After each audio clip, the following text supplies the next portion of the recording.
Assalamualaikum warahmatullahi wabarakatuh. Hello everyone, my name is Asma Natasha with student number 23072001. I am student of the Faculty of Teacher Training and Education, majoring in Chemistry Education at Malik Saleh University. Today, I will present an excitement for the course English for Chemistry with the topic Understanding the Fundamental Laws of Chemistry. This video is created as part of the excitement given by Mom Utia Mahia Dewi SPD MPD, the lecturer for the English for Chemistry course.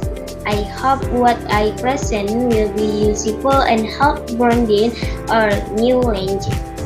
Before we start, don't forget to subscribe, like, share, comment, and ring the notification bell. Alright, let's begin the discussion. In our discussion this time, it is about the basic law of chemistry.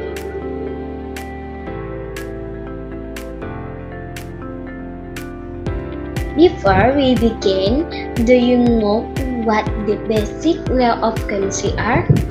The basic law of chemistry are fundamental principles that explain the quantitative relationship between chemical substances involved in reaction. This law forms the basis of understanding in modern chemistry, especially in stoichiometry and chemical reaction. Next, how do you that a chemical reaction has occurred?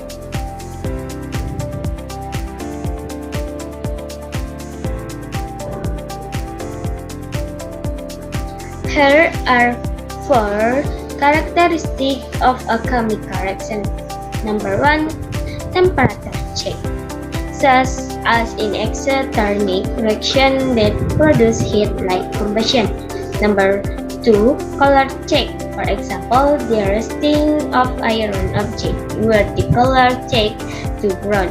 Number 3, precipitate formation, which occurs when two solution reaction and produce an insoluble solid. And number 4, gas formation, such as the gas produced during the reaction between vinegar and baking soda. Thus, for the discussion about the characteristic of chemical reaction causes various change or formation.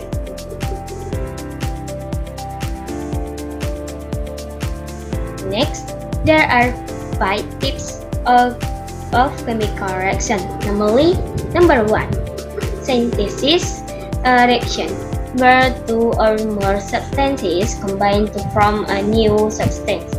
For example, in formation of water, 2 hydrogen gases and oxygen gas combine to produce water. Number 2, decomposition reaction, where a substance breaks down into 2 or more substances. For example, in the decomposition of hydrogen peroxide and of hydrogen peroxide produce water and oxygen gas. Number 3, single repletion reaction, where one element replaces another element in a compound. For example, zinc reaction with hydrochloric acid and produce zinc chloride and hydrogen gas. Number 4, double replacement reaction, where ions are exchanged between 2 compounds to form 2 new compounds. For example, the reaction between sodium chloride and sulfur nitrate produce sodium nitrate and sulfur chloride. Number 5, combustion reaction, which is a reaction between fuel and oxygen that produce the heat energy. For example, the reaction between methane and oxygen produces carbon dioxide and water. Next, we have how to write a chemical reaction. reaction. Here you can observe the chemical reaction of 2H2O. Number 1 chemical symbol. Each element is written using its symbol, such as O for oxygen and H for hydrogen. Coefficient. Number 2 coefficient is set to balance the numbers of atoms on both sides of the equation. Number 3 arrow indicates the direction from reactant to product. Number 4 reaction balancing ensure that the number of atoms in the reactant equals the number of atoms in the product. In the next discussion, there are 4 fundamental laws of chemistry.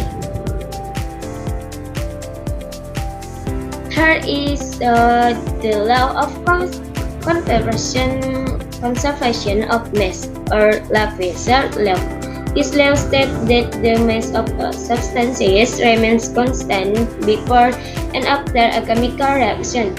This means that in a chemical reaction, the total mass of the reactant equals the total mass of the product. An example is shown on the side. During one combustion, even though gases and ester are produced, the total mass remains the same. Next, we have the law of definite proportion, or Paul's law.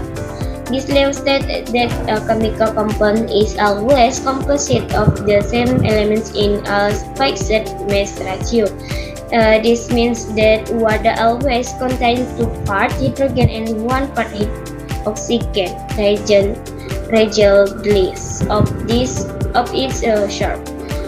For example, pure water is always produced from a fixed mass ratio between hydrogen and oxygen.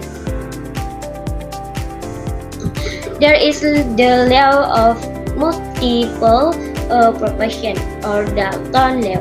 This law states that if 2 elements can form more than 1 compound, the mass ratio of the elements in each compound will be simple whole numbers. For example, nitrogen and oxygen can form several compounds like NO and NO2.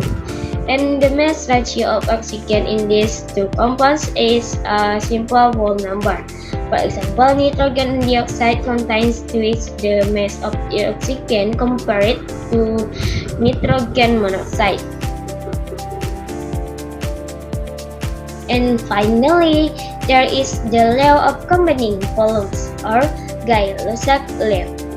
This law states that the volumes of gases involved in a chemical reaction and the gases products of the reaction are in a simple whole number ratio, provided they are measured at the same temperature and pressure.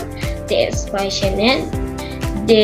explanation is that the volumes of hydrogen and oxygen gases that reaction to from water have a 2-to-1 ratio. For example, 2 liters of hydrogen reaction with 1 liter of oxygen to produce 2 liters of water in the form of vapor.